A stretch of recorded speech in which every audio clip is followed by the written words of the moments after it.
Je t'aime bien, tu le sais. À ce moment précis, une fille s'est approchée d'eux. Bébé!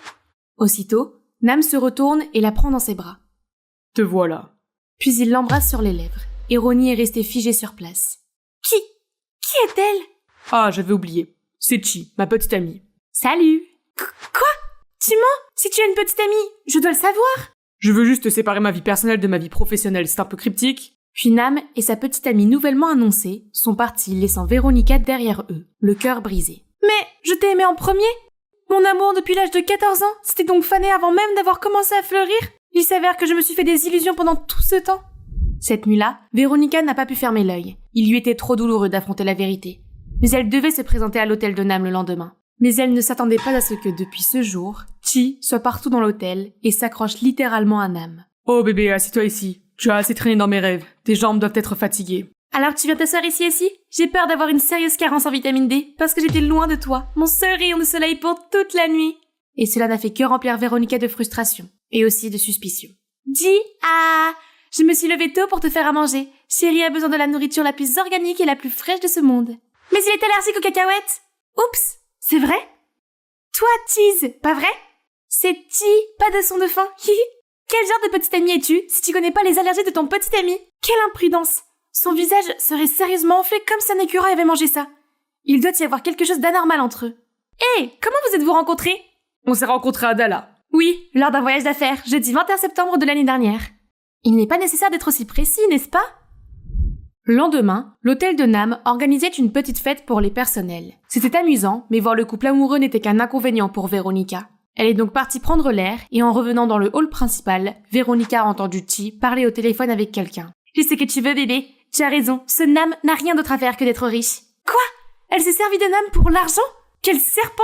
Véronica était sur le point de la confronter, mais elle était partie alors elle est immédiatement venue trouver Nam et était excitée à l'idée d'exposer le vrai visage de sa soi-disant petite amie.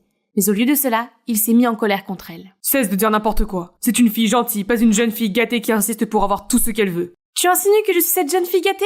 Ce sont tes mots, pas les miens. Tu es allé trop loin, Nam. Je t'aime bien, mais ça ne veut pas dire que tu peux dire des bêtises sur moi. Très bien alors, je te laisserai tranquille. Et sur ce, Véronica s'enfuit en courant, des larmes coulant sur ses joues. C'est ce qu'il pense de moi? Je le connais depuis longtemps. Mais voilà qu'il me traite comme une épine dans le pied, et qu'il pense même du mal de moi juste à cause d'une inconnue. À ce moment-là, Chi s'approche de Nam. Quelque chose ne va pas? Rien. En tout cas, je te remercie pour ta coopération. On dirait qu'elle ne va plus faire de bêtises. De rien. Oh, et lui transmettre aussi mes remerciements. Son idée est géniale. Nam s'en va, mais il n'est pas sûr d'être satisfait de ce qui vient de se passer. Et j'étais trop dur avec elle. Tôt le lendemain matin, Véronica est réveillée par un coup frappé à la porte. Qu'est-ce que tu fais ici? Je me souviens ne pas t'avoir dérangé depuis hier soir. Aujourd'hui je vais faire un voyage à Hoi An, pour préparer un voyage sur mesure pour nos clients. Tu veux venir? Non, je veux pas te déranger. Si c'est le cas, quel dommage. Il se trouve que je connais un bon banh mi Hoi An, mais si tu ne veux pas y aller, ce n'est pas grave. Hein? Pourquoi ne pas l'avoir dit plus tôt? J'ai toujours voulu manger un banh mi des Hoi An. Inscris-moi. En fait, c'est banh mi, pas banh mai. D'accord, banh mi. Ouais, c'est ça. Lorsqu'ils sont arrivés à Hoi An, Ronnie a été fasciné par la grâce médiévale de cette ancienne ville. Les rues aux maisons jaunes d'or étaient ornées de bougainvillées colorées et des lanternes vibrantes. En se promenant dans la ville, Ronnie a ressenti un élan de nostalgie à l'égard de son pays natal, dont elle s'était séparée depuis son plus jeune âge. Ah, c'est mignon. Et voilà. Hihi, Ronnie, maintenant nous ressemblons à des jumelles. Prenons une photo ensemble. Jumelles, mon cul. Oh, j'ai failli oublier la vraie raison pour laquelle je viens là. Mais le magasin de banh mi était bondé de gens qui faisaient la queue. Cela n'a pas fait hésiter Ronnie, qui ne pensait plus qu'au banh mi qui lui mettait l'eau à la bouche. Elle attendait patiemment son tour depuis près de 30 minutes. Mais à ce moment-là, une petite fille avec des yeux de chiot la regardait. Ronnie la regardait, puis elle a posé son banh mi fraîchement cuit sur ses mains. Et après quelques secondes d'hésitation, elle l'a donné à la petite fille. « Hé petite, c'est à toi maintenant !» Hein? Qu'est-ce qu'elle fait? Elle ne l'attendait pas depuis tout ce temps? Tu t'es déjà ennuyée? Je ne veux pas que ces enfants attendent sous cette chaleur torride.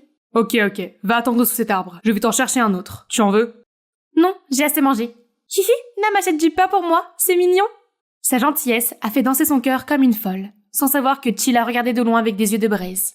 Ronnie dévorait joyeusement son pain lorsqu'elle remarqua une vieille femme avec un joug en bambou qui vendait quelque chose d'étrange. Qu'est-ce que c'est? Pan yen to, achetez-le, miam miam. C'est un bonbon vietnamien à la barbe de dragon. Des bonbons? Alors ces fils sont comestibles? Achète-le pour moi, Nam. Bébé, il n'y a que les enfants qui aiment ça. Mais Nam en a quand même acheté pour Ronnie. Elle était très excitée par ces étranges friandises, peut-être trop excitée au point de souffler si fort sur la poudre qu'elle en a accidentellement mis partout sur le visage de Chi. Quoi? Comment oses-tu? Ah! Oups! Je suis vraiment désolée, mais tu ressembles à Blanche-Neige à quelques nuances près. Tu vas bien? Oh, je vais bien, super bien. Ce n'est pas grave, sœurette. Est-ce que j'ai l'air d'aller bien? Je sais qu'elle n'est pas la gentille fille qu'elle semble être. Attends de voir, je vais te démasquer. Et tu sais quoi? Si Nam n'était pas là, ce serait ta fin aujourd'hui. Plus tard dans la nuit, Chi sort secrètement pour rencontrer quelqu'un. Elle n'a pas froid aux yeux. Elle a l'audace de flirter avec quelqu'un qui est une petite amie. J'ai peur qu'elle ne gâche notre plan, chérie. Si c'est le cas, nous ferions mieux de nous dépêcher. Je sais quoi faire. Le lendemain matin, ne voyant personne, Chi se faufile dans le bureau de Nam et fouille partout. Ce maniaque de la propreté, où est-ce qu'il garde les documents? C'est alors qu'un mystérieux tiroir dans l'étagère attire son attention. Elle s'apprête à l'ouvrir lorsque l'assistante de Nam entre. Hé, qu'est-ce que vous faites ici? Ce n'est pas un endroit où l'on peut entrer facilement comme ça. Savez-vous qui je suis pour parler de façon aussi irrespectueuse? Je suis la petite amie de votre patron. Je peux donc aller dans son bureau quand je veux. Arrêtez vous deux. Madame Mai, vous pouvez sortir maintenant. Quand l'assistante est partie, Nam a regardé autour de son bureau, devenu à l'envers pour une raison quelconque. Chi, peux-tu me dire ce que tu fais dans mon bureau? Rien. C'est juste que je cherche juste mon sac à main. Et toi, tu viens de me mettre dans l'embarras devant ton employé alors que tu es censé me protéger. C'est alors qu'une grosse dispute a éclaté entre eux, et juste au moment où Véronique a passé par là et a entendu leur dispute minable. Oh, qu'est-ce que c'est? Haha, je l'ai bien dit, tout le monde sait qu'ils ne sont pas faits l'un pour l'autre dès le premier regard. Tu vois, ils sont déjà en train de se disputer férocement avant même que je ne lève le petit doigt. Alors je dois te rappeler que tu n'es qu'une fausse petite amie. S'il te plaît, respecte les limites. Très bien, ta fausse petite amie va partir. Laisse-moi voir comment tu t'occupes de ta queue. Le but de mon embauche n'est-il pas de chasser de l'agaçante Véronica? Toi! Fais attention, tu as besoin de moi plus que tu ne le penses, mon chéri. Véronica est brisée en 1000 morceaux par l'information qu'elle vient de recevoir. Donc, il n'y a rien entre eux pour de vrai? Mais Nam me déteste à ce point pour engager une inconnue pour être sa petite amie? Juste pour s'éloigner de moi? Qu'est-ce que j'ai fait de mal? Cette nuit-là, Ronnie s'est endormie en pleurant, le cœur meurtri. Quelques jours plus tard, elle s'est enfermée dans une chambre et s'est couverte de pensées obsédantes qu'elle n'arrivait pas à chasser. Nam a envoyé des messages pour prendre de ses nouvelles, mais elle ne voulait plus rien avoir à faire avec lui. Ce n'est que lorsque Grayson a frappé à la porte que Véronica s'est levée lentement. Ronnie, ça va? Je vais bien, laisse-moi tranquille s'il te plaît. Qu'est-ce que tu veux dire par bien? Regarde, tes yeux sont gonflés comme des balles de golf. Nam m'a demandé de tes nouvelles. Vous vous disputez? Va-t'en! Demander de mes nouvelles? Laisse tomber, je ferais mieux de ne plus déranger Nam. Je vais retourner aux États-Unis. Comme elle l'a dit, elle emballe immédiatement ses affaires et réserve un vol pour rentrer chez elle. En chemin, elle aperçoit une silhouette familière. Chi, qu'est-ce qu'elle fait chez nous à cette heure-ci? Pay! J'ai apporté la chose que tu m'as demandé de trouver dans le bureau de Nam. Cela pourrait nous aider dans notre plan. Ronnie l'a suivi jusqu'à une ruelle sombre où Chi a organisé un rendez-vous avec son mystérieux partenaire. Voyons voir ce que tu as, ma douce. Véronica n'en croyait pas ses yeux. Son frère et la fausse petite amie de son béguin sortaient ensemble. Qu'est-ce qui s'est passé? Toi et elle? Grayson et Chi ont l'air abasourdis. Pourquoi es-tu là? Est-il aussi important que ce que je vois en ce moment? Tu ferais mieux d'avoir une bonne explication. Ils échangent leurs regards et Grayson finit par céder en disant tout à sa sœur. Bon, Ronnie, écoute bien. C'est moi qui ai suggéré à Nam d'avoir Chi comme fausse petite amie. En fait... Quoi? Mais vous deux? Oui, c'est ma petite chérie. Et Nam n'en a aucune idée. Mais pourquoi faire? Pour son grand projet, sœurette. Il est temps que tu saches la vérité. Tu te souviens encore pourquoi nous sommes au Vietnam, non? Notre villégiature traverse une période difficile à cause de Nam. Cette station appartenait autrefois à sa famille, mais leurs mauvaises compétences en affaires l'ont plongé dans le chaos. Et lorsque notre famille a relancé la station, il est devenu jaloux et a tout fait pour la mettre à nouveau à terre. Ce petit ingrat. Non! Nam n'est pas cette personne! Ne le défends pas. Lorsque notre famille a eu un scandale, son hôtel s'est soudainement mieux porté que la normale. Pas question de laisser passer ça. Cela ne prouve rien? On ne peut pas accuser quelqu'un sans aucune preuve? Très bien, tu veux des preuves? Je les trouverai pour toi. En attendant, si tu ne peux pas être utile, alors ne sabote pas mon plan. Parti conclu, je te laisse une semaine. Et pendant ce temps, tu ne feras rien de mal contre Nam non plus. La fratrie s'oppose l'un de l'autre sur cette affaire. Grayson partait avec sa petite amie, tandis que Ronnie restait là, à essayer de tout assimiler. C'était une période difficile, pleine de nouvelles et de vérités pour elle. Oui, le Nam que je connais ne ferait jamais une telle chose, et je resterai ici pour prouver que mon frère s'est trompé à son sujet. Je l'espère. Bébé, tu ne laisses pas passer ça juste parce que ta sœur a dit quelques mots stupides, n'est-ce pas? Pas question, bébé. Tu sais à quel point ma sœur est têtue. Je n'ai accepté que pour qu'elle nous laisse tranquille. Le plan tient la route, bébé. Le lendemain matin, Véronica retourne travailler à l'hôtel de Nam comme si de rien n'était. Oh, tu es là? J'ai cru que je t'avais trop forcé et que tu avais déjà abandonné. Non, j'avais bien. Pour qui me prends-tu? Il me considère comme un insecte et il pense même que j'abandonne rapidement. C'est la totale, hein. À ce moment-là, Chi apparaît soudainement, passe ses bras autour du cou de Nam et l'embrasse sur les joues. Bonjour bébé, qu'est-ce que je peux faire pour toi aujourd'hui? Oh salut Ronnie, ça fait longtemps qu'on ne s'est pas vu. Voir Chi se comporter en amoureuse éhontée de Nam devant Ronnie alors qu'elle connaissait toute la vérité l'a encore plus irritée. Il ne faut pas sous-estimer ce serpent. Qu'est-ce qu'elle manigance? Je ferais mieux de me méfier d'elle. Plus tard dans la journée, alors qu'elle travaille près de la cuisine, Véronica aperçoit Chi en train de faire quelque chose de louche. Voir Chi se comporter en amoureux éhonté de Nam devant Ronnie, alors qu'elle connaissait toute la vérité, l'a encore plus irritée. Il ne faut pas sous-estimer ce serpent. Qu'est-ce qu'elle manigance? Je ferais mieux de me méfier d'elle. Plus tard dans la journée, alors qu'elle travaillait près de la cuisine, Véronica aperçut Chi en train de faire quelque chose de louche. Hé, qu'est-ce que tu fais? Rien. Véronica s'est immédiatement penchée pour voir un paquet de nourriture froissée dans une poubelle à proximité. Quoi? La date de péremption était 2023. Il y a un an? Hey, pourquoi vendons encore de la nourriture périmée ici? Ah mon Dieu, mais c'est de la glace que la chambre 302 a demandé? Ronnie a immédiatement demandé au personnel de vérifier toutes les commandes de nourriture et s'est précipité sur le chariot de nourriture qui devait arriver à la chambre 302. La nouvelle ne tarda pas à parvenir à Nam, qui se précipitait dans la chambre pour voir que Ronnie y était déjà. Excusez-moi, madame. Au nom de l'hôtel, je vous présente mes excuses pour ce désagrément. C'est de notre faute si nous n'avons pas bien formé notre personnel. Je vais lui parler maintenant. Puis il entraîne Ronnie dans un coin. Tu gâches les efforts des autres à cause de ton irresponsabilité, tu vois. Si tu ne peux pas le faire correctement, alors ne fais rien. Ces paroles étaient comme des milliers de poignards qui transperçaient le cœur de Ronnie. Ok, maintenant j'ai compris. À ses yeux, je n'étais que superficielle. Soudain, l'invité s'approche d'eux. Excusez-moi, je sais que vous enseignez à votre personnel et que je n'ai pas à m'en mêler, mais cette fille n'est pas celle qui a livré la nourriture tout à l'heure. Mais elle est venue ici et s'est sincèrement excusée pour ce qu'elle n'a pas fait, ce qui est très appréciable. Vous devriez plutôt la récompenser. En entendant cela, Ronnie n'a pas pu retenir ses larmes et s'est enfuie. Ronnie! Véronica!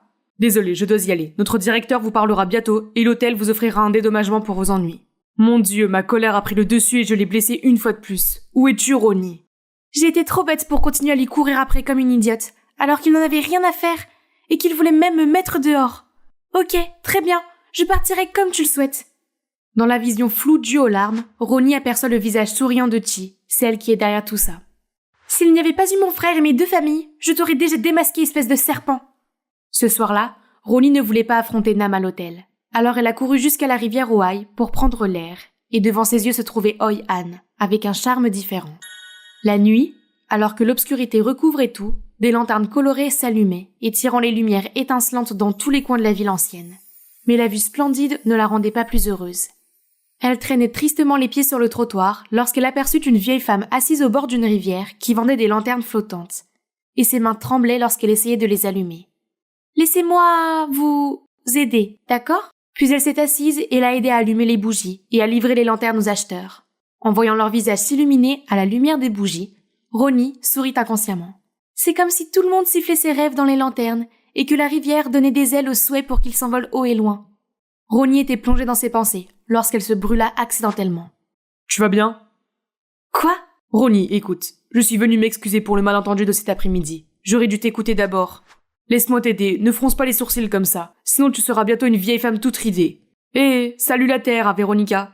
Très bien, laisse-moi te faire visiter. Nous n'avons que demain avant de retourner à Danang. Tu regretteras si tu n'y vas pas. Allez, je t'en supplie, d'accord? Véronica était toujours d'humeur massacrante, mais elle tendit la main sans le savoir. Ils ont ensuite dit au revoir à la vieille dame et ont marché côte à côte le long de la rivière Oi. Mais personne ne dit rien, jusqu'à ce que... Est-ce que tu vas m'ignorer éternellement comme ça? Tu penses que je suis une fille ennuyeuse, n'est-ce pas? Hein? Pourquoi tu demandes ça? Non, peut-être. Alors pourquoi tu as embauché une fausse petite amie juste pour m'éviter?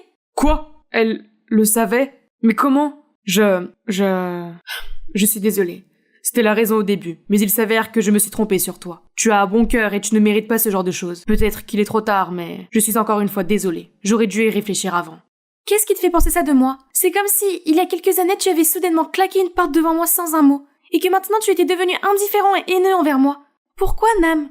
Il s'est passé quelque chose et je te le dirai quand le moment sera venu. Fais-moi confiance, je ne t'ai jamais détesté et je ne te détesterai jamais. Qu'est-ce que je dois faire pour que tu me pardonnes? Je ne sais pas. Mais peut-être...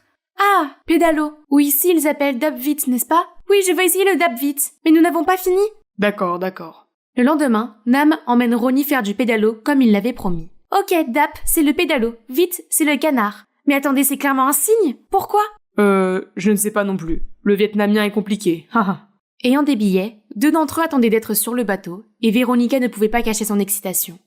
Ok, fais attention, c'est un bateau à bascule. Je ne suis pas une enfant. Puis Ronnie saute avec excitation sur le bateau, le faisant osciller d'un côté à l'autre, et il vacille encore plus alors qu'elle est extrêmement paniquée. Je n'ai pas encore regardé la saison 5 de Stranger Things. Je ne peux pas mourir maintenant. Nam, sauve-moi! Je t'ai dit quoi? Maintenant, prends ma main. Ronnie tend lentement la main, puis Nam la prend doucement dans ses bras et l'aide à s'asseoir. Je te sens bien maintenant? Non, ça ne va pas du tout. Hé, tu disais que tu voulais faire du pédalo. Voilà. Ah, c'est vrai. Il quitte alors le quai et commence à pédaler plus loin. Ronnie a d'abord eu du mal à diriger le bateau, mais avec l'aide de Nam, elle a totalement apprécié ce petit jeu. C'est comme faire du vélo, c'est simple, non? Oui, c'est un peu comme un exercice, pas vrai? Alors, exerce-toi plus. Et avec ça, ils ont même fait la course l'un contre l'autre avec enthousiasme. Ils sont allés au milieu du lac sans le savoir. Hé, pourquoi s'arrêter tout d'un coup? Je sens que mes jambes vont bientôt me lâcher. Puis soudain, la pluie s'est mise à tomber et le bateau s'est mis à tituber. Ils regardent autour d'eux et constatent que les autres bateaux sont déjà retournés au quai, laissant le leur seul ici. Oh mon Dieu, il faut qu'on pédale vite jusqu'au quai. Hé, ensemble! 1, 2, 1, 2. Mais le vent fort rendait le bateau encore plus bancal. Attendons ici jusqu'à ce que la pluie s'arrête. Quoi? Je ne peux pas attendre ici? Quelqu'un! À l'aide! À l'aide! Mais la tentative de Ronnie s'est avérée inutile, car elle n'a fait qu'attirer d'autres personnes sur le rivage, qui ont pris des photos et les ont enregistrées. Après un moment, tout est redevenu calme avant que Nam ne rompe le silence. Tu te souviens encore de ce jour au lycée? Nous sommes sortis en cachette pour acheter un nouveau parfum de notre bubble tea préféré. Il pleuvait fort comme aujourd'hui. Tu t'en souviens encore? C'est vrai, ce jour-là, nous étions trempés comme des rats, juste pour être poursuivis par un chien, et nous avons fini par laisser tomber des bubble tea sur la route, et nous nous sommes même fait gronder par les professeurs. Puis tous deux ont continué à parler des bons vieux moments ensemble, sans remarquer que la pluie s'était calmée depuis lors. Peu après, le garde-côte est apparu pour les aider à retourner sur le quai. Ronnie et Nam se sont peut-être mouillés, mais ils ont surtout été imprégnés d'émotions fraîches l'un envers l'autre. Nam, appelons cette journée Journée du Canard, et le 6 juin de chaque année, nous ferons un nouveau du pédalo. Ça a l'air sympa. Ce soir-là, quelqu'un a téléchargé sur internet des photos d'eux sur le lac. La photo est naturellement devenue le mème du jour et a suscité des milliers de réactions. Ces commentaires sont tellement drôles. Nam, tu les as lus? Et pas aussi drôle que ton visage. Ensuite, tous les soirs, ils ont continué à s'envoyer des textos et c'est toujours à l'aube qu'ils se sont finalement dit bonne nuit. Est-il trop tôt pour penser au nom de notre premier enfant? Il est hors de question que Nam fasse quoi que ce soit pour nuire à ma famille. Mais que dois-je faire pour convaincre Grayson? Je me suis toujours trompé sur elle. C'était stupide de ma part de projeter sur elle ma haine envers sa mère. En voyant cela, Grayson et Chi n'ont sûrement pas bien pris la chose. Qu'est-ce qu'on est censé faire maintenant? Encore un pas de plus. Tôt le lendemain matin, Grayson a rencontré Ronnie pour quelques négociations. Ma petite sœur, notre plan a besoin de ton aide pour être lancé. Pas question que je t'aide. Arrête ton béguin stupide. Tu oses vraiment trahir ta propre famille juste pour un abruti? C'est toi qui le dis. Je t'ai donné 1 semaine pour trouver des preuves. Et maintenant, qu'est-ce que tu as? Rien. À part quelques sales coups que tu as fait à Nam. Je vais te dire, je me retire. Grayson, et maintenant? On n'a pas besoin d'elle. J'ai un autre plan. Quelques jours plus tard, l'hôtel de Nam s'est soudainement retrouvé en panne la nuit. Mais ce n'était pas la seule chose à laquelle il ne s'attendait pas. Appelez les techniciens pour qu'ils vérifient le réseau tout de suite. Hey vous! Vous êtes le patron ici, n'est-ce pas? Oui madame, je m'excuse pour l'accident. Il s'agit peut-être d'un petit problème technique. Veuillez retourner dans votre chambre, l'électricité va bientôt revenir. Patiente? Comment pourrais-je être patiente alors que votre personnel m'a humiliée? Quoi madame? Tout est devenu noir et j'essayais de trouver un réceptionniste. Vous voilà! Pourquoi couper l'électricité sans prévenir? S'il vous plaît, apportez-moi un ventilateur ou quelque chose, je transpire à grosses gouttes. Vous transpirez non pas parce que vous avez chaud, mais parce que vous êtes en surpoids, mademoiselle. Vous dites quoi? Vous êtes sourde? Je dis que c'est parce que vous êtes grosse, mademoiselle. C'est donc ainsi que vous formez votre personnel? À ce moment-là, de plus en plus de clients sont venus confronter Nam. Un employé s'est faufilé dans ma chambre en disant qu'il allait réparer des fiches, mais il m'a volé mon portefeuille. Moi aussi, on m'a volé mon ordinateur portable alors que les lumières étaient éteintes. C'est quoi cet hôtel? C'est une arnaque, les gars! Nam essayait de calmer les clients, mais il ne semblait pas d'humeur à s'expliquer. Au contraire, il demandait à rendre la chambre et exigeait un remboursement. Comment cela a-t-il pu arriver? Il était loin de se douter que le cerveau était déjà en train de se faufiler dans la foule pour s'enfuir. C'est ça, voyons maintenant comment cet abruti va s'en sortir. Nam tenta de retrouver ce personnel, mais il était introuvable. L'hôtel était plongé dans la tourmente, les commandes se faisaient rares, et la réputation de l'établissement était sérieusement compromise. Ronnie ne pouvait pas supporter de voir ça. C'est bien Grayson qui est derrière tout ça. C'est mon frère, mais il a tort cette fois. Même s'il est vrai que Nam voulait nuire à notre villa familiale, il y a bien d'autres façons d'y faire face. Et elle le pensait vraiment. Elle est venue directement pour trouver Grayson. C'est toi, n'est-ce pas? De quoi tu parles? Ne fais pas l'innocent. C'est toi qui as organisé l'incident de l'hôtel de Nam. Oui, c'est moi. Et alors? Ce petit morveux n'a aucune compétence en gestion d'entreprise de toute façon. Je l'aide juste à s'en rendre compte plus tôt. Tu dois l'admettre et rendre le prestige à l'hôtel de Nam. Tu rêves, ma petite sœur? Oh non, mon grand frère, je suis désolée de te dire qu'en fait, j'ai déjà enregistré notre conversation. Si tu n'as pas le courage de l'admettre, alors laisse ta petite sœur le faire. Hey, je ne sais rien de tout ça. Ne me mêle pas à ça, bye. Pourquoi tu fais ça? Je suis ton frère. C'est pourquoi je veux que tu comprennes. Nous ne pouvons pas nous venger en nous vengeant. Bon sang, cet abruti t'a jeté un sort ou quoi? Pourquoi lui fais-tu encore aveuglément confiance? C'est lui qui a fait chuter notre villa. C'est alors que Nam fait irruption, sans crier gare. Qui t'a dit que j'avais fait du mal à ta famille? Te voilà. Si ce n'est pas toi, qui d'autre? Ce n'est pas toi qui as fait ça pour te venger de... Continue de parler, pourquoi t'arrêter? Se venger de quoi? J'ai déjà fermé les yeux et laissé passer. Et maintenant tu veux déterrer tout ça? Ok, bien. C'est à ce moment-là que Ronnie a su toute la vérité sur les manigances de sa mère pour s'approprier la villa de la famille Nam. C'est aussi la raison pour laquelle ce jour-là, il l'a quittée froidement sans un mot. Ma mère? Alors mon père était aussi dans le coup? Non, ton père n'est pas du tout au courant. Monsieur Andrews a eu la gentillesse de nous aider avec une belle somme pour repartir à zéro. Il a été très gentil avec nous, alors je ne veux pas faire d'histoire. Tu le sais depuis le début, mais tu continues à parler de vengeance? Tu ne vois pas que c'est notre famille qui doit porter le chapeau?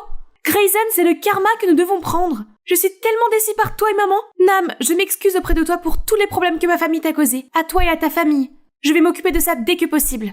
Puis Veronica a demandé à Grayson d'admettre publiquement son stratagème et de s'excuser auprès de Nam. Ce n'était pas facile pour Grayson, mais je sais qu'au fond de moi, mon frère n'est pas une mauvaise personne.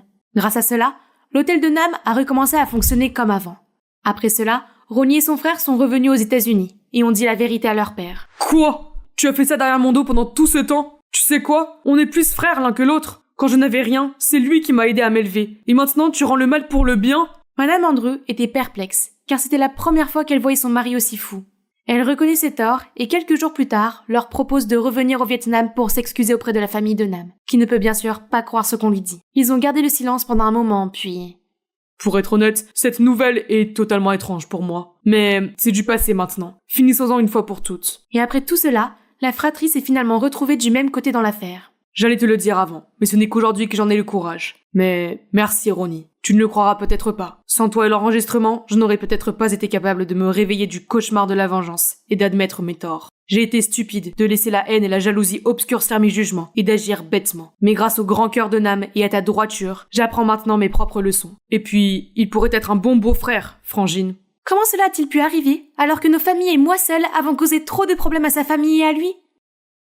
2 ans plus tard, Veronica travaillait dans l'entreprise familiale en tant qu'assistante de Grayson. Un jour, alors qu'elle rentrait chez elle après une journée de travail harassante, elle reçoit un message provenant d'un numéro étrange. Qu'est-ce que c'est que ça? C'est effrayant. Bref, on est le 6 juin... Et alors? Oh là là, c'est... Veronica se précipite dehors pour voir Nam déjà là, tenant un gros bouquet. Prête? Prête. Pourquoi soudainement... Ah non, si... Qu'est-ce qui te prend tant de temps? Oh, pardon, princesse. Il est difficile de trouver un pédalo. Ah, un vrai dab vite, aux États-Unis.